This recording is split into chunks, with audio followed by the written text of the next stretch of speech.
and welcome to In the Know, where we at the IPIA provide the industry with key guidance on using the government business support schemes set up in response to Covid-19, our analysis of key trends, new technologies, and how to maximise the effectiveness of your operation. So, as I was on annual leave last week, sunning myself on the shores of Front Driveway and exploring the jungles of Back Garden, we have a jam-packed edition for you with a range of critical business support and HR guidance that you need to study in detail.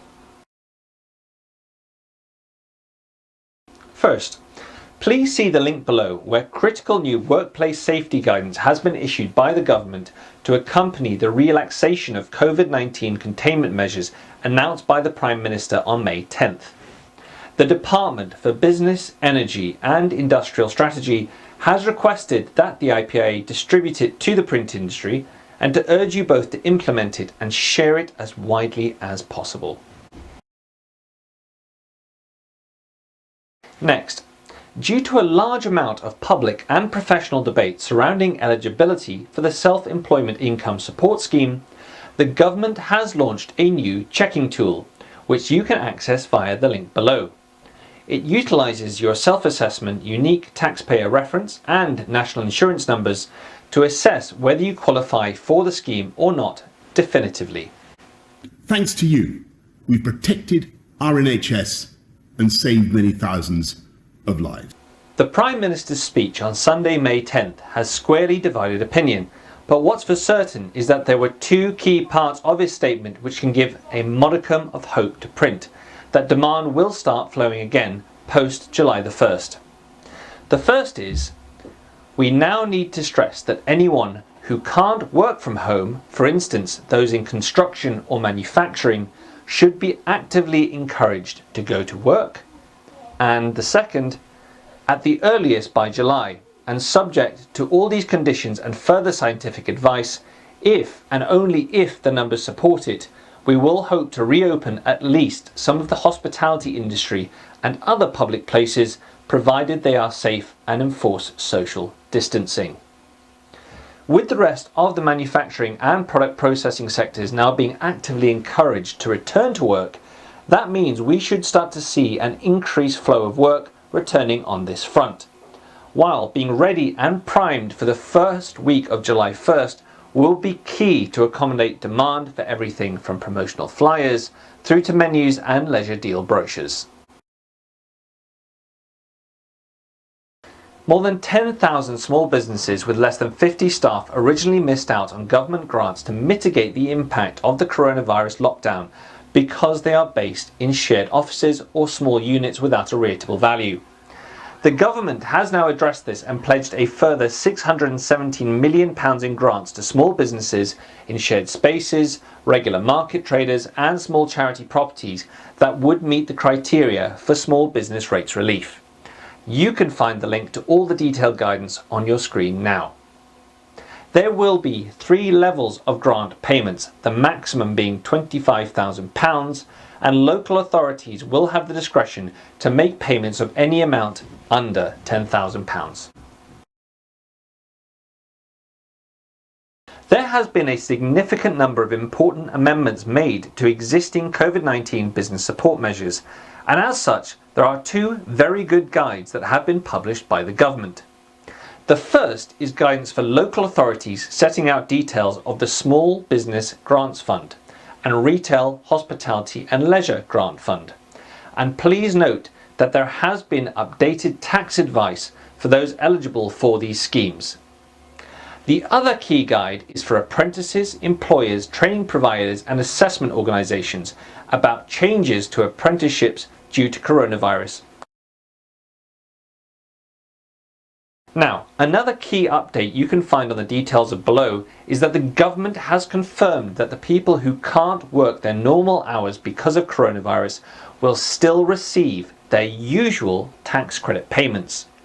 Those working reduced hours due to coronavirus or those being furloughed by their employer will not have their tax credit payments affected if they are still employed or indeed self-employed. These customers do not need to contact HMRC about this change, and it will treat you as working your normal hours until the Job Retention Scheme and the Self-Employment Income Support Scheme close, even if they are not utilising either scheme. Next, in massively welcome news for many high street print businesses, small businesses and small suppliers, it was announced that they will benefit from the Fasttrack Bounce Back Loan Scheme, providing up to £50,000 in finance with a 100% government-backed guarantee for lenders. You pay no fees and interest for the first 12 months, and there are no repayments made during the first 12 months. If you have not researched this scheme, then I really would urge you to do so via the link below. And I can provide you with feedback from our own membership that they are finding it easy to apply and receive finance from it. I would also say it's worth your time to read the letter that Chancellor Rishi Sunak wrote to lenders that provides added clarity around this scheme and its rollout. In another welcome piece of news, high street businesses under strain will be protected from aggressive rent collection. The government will temporarily ban the use of statutory demands made between the 1st of March 2020 and the 30th of June 2020, and winding up petitions presented from Monday 27th of April through to June 30th, where a company cannot pay its bills due to coronavirus. Please do see the link to find details on your screen now, and under these measures, any winding up petition that claims the company is unable to pay its debts must first be reviewed by the court to determine why. The law will not permit petitions to be presented or winding up orders to be made where the company's inability to pay is the result of Covid-19.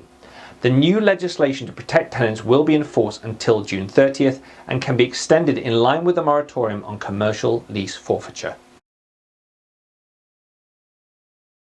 Finally, furloughed workers planning to take parental or adoption leave will be entitled to pay based on their usual earnings rather than the furloughed pay rate. See the details at the link below. And the changes will ensure that those intending to take time off following the birth, adoption or death of a child will not see their entitlement to pay affected as a result of being furloughed in the wake of impacts of Covid-19. So on to our interview segment of In the Know Now, where I am joined by Tim Moscow of Shaw, who will explain how his company is not just weathering this crisis, but is coming out fighting. Welcome to In the Know, Tim, and thanks very much for joining us. I know how busy you are. So my first question is, how have you adapted to cope with the challenge to your business, and how have you been engaging with customers during Covid-19? Obviously, a strategy in place. First and foremost is the welfare of our staff, colleagues. What we like to call it is ground zero. We've done with our business. If we're starting from day one again in our business, we're starting from ground zero. How would we like our business to look? How would it operate? What processes would we have in place? And we're having the same conversations with our customers, an early stage with their communication strategies. When we get out to this, let's look at the plans you had in place. How should they develop? Should they evolve? How can they be done differently to get them the most engagement? Because we believe that once this is over and done with, although there'll be quite a bit of time, digital marketing will flood the market, and we all know, and we're a firm believer that print cuts through that noise. And I think print could be a great advocate of delivering a brand's message to a consumer. Something that we implemented at an early stage was how we could help parents with homeschooling. So we set up through our website an online shop where parents can upload their homeschooling documents or get links to resources for the likes of Twinkle, where they can download packs. We will print these packs for free and then deliver them out to the household. We've also done this with some fruit and veg companies at Common Garden Market. Obviously, their trade has been diminished where the hotels and restaurants have been in lockdown. So what they wanted to do is have a facility to deal with the end consumer. Again, we've opened up companies and websites for them online, where it's an online shop where people can come in and order fruit and veg or fruit and veg packs that are delivered directly to your house. Part of that as well is we're donating £2 of every order to the NHS. That really is key. Well done. So do you think the government support has been effective, and what else could they be doing, Tim? The current support the government's offering, I think, has been very effective. Speaking with customers that are based overseas, they are in a much worse position that we find ourselves in the UK. From a personal note, I can only commend the government of what they've put in place to support the economy and support the country moving forward. What the government can do is, and as I always look, is looking forward. We will be coming out of this, and the economy and businesses need support moving forward, whether that be to do something to do with VAT or if it can do with invoice factoring. I think that would be a great help. Now, on a much more positive note, what innovations have been going on at Shaw recently that you want everyone to know about? One of the services we did bring in is augmented reality and how we apply augmented reality with print. A great case study for that is Innovations magazine for the IPIA. The autumn edition last year, we enhanced it with our augmented reality platform, SAR. Obviously, the magazine goes out to a subscription base of 4,500 people. Looking at the data that come through, it was viewed by more than 14,000 people. So you can see how AR being enhanced, being a layer and enhancing print can actually reach and engage consumers and be a benefit. With what's going on now with COVID-19, we can only see this growing from the conversations before we even brought AR into the business, but the conversations we're having with customers, we can see how printed direct mail campaigns combined with AR is a channel and a route that's going to be moving forward. And if you look at the global stats about how AR is being developed and being engaged with globally, we can only see that being a big part of the marketing mix. Hence, we wanted to try and be an early adopter on that. The other thing that we've been looking at is innovations, is marketing automation. Obviously, we are a firm believer in print, and print does cut through the noise, but it's part of a multi-channel marketing mix. And therefore, we believe and we see the market is that, especially what's happened currently, brands and companies are going to want to automate those processes. So we're looking at marketing automation tools at the moment. Prior to COVID-19, the lockdown coming in, we were looking at acquisition and investment. We were looking at potentially acquiring companies or acquiring new software. We will continue down that process once we are out of this situation. But we do believe that marketing automation will be a big part of that. Therefore, we're going to be looking to invest in our data side further, because we want to support our customers down that journey of actually putting their message in front of the customers, their target audience, and the customers that they want to speak to directly. Thank you very much for your time, Tim. So, on to our weekly news section of In the Know. In welcome news, the Treasury has pledged a further £35 million in advertising spend for print media to support the industry as the coronavirus lockdown continues. The Treasury's £35 million extra advertising revenue will be split between national, regional and local print media to get its message on coronavirus to as wide an audience as possible. And these plans, it says, will be constantly reviewed over the next few months to ensure that the campaign is effective as possible. Please do check out the government's contract finder site, where you may be able to find details of this work and how to tender for it as it's released. Now, loans of up to £250,000 with 12 months capital and interest free are now available via Compass Business Finance as part of the government's CBIL scheme. The loan terms are between 2 to 5 years with no upfront or early settlement fees. They are delivered via a faster and simplified application process, enabling loan decisions to typically be made within 24 hours. Compass Business Finance are inviting applications with immediate effect. Nutshell Creative has risen to the United Nations Open Creative Brief to help disseminate reliable public health messages about COVID-19. It has developed an online, easy-to-use platform in partnership with VPress, where businesses and organisations anywhere can access, share, personalise and print the latest and most up-to-date official World Health Organization messaging.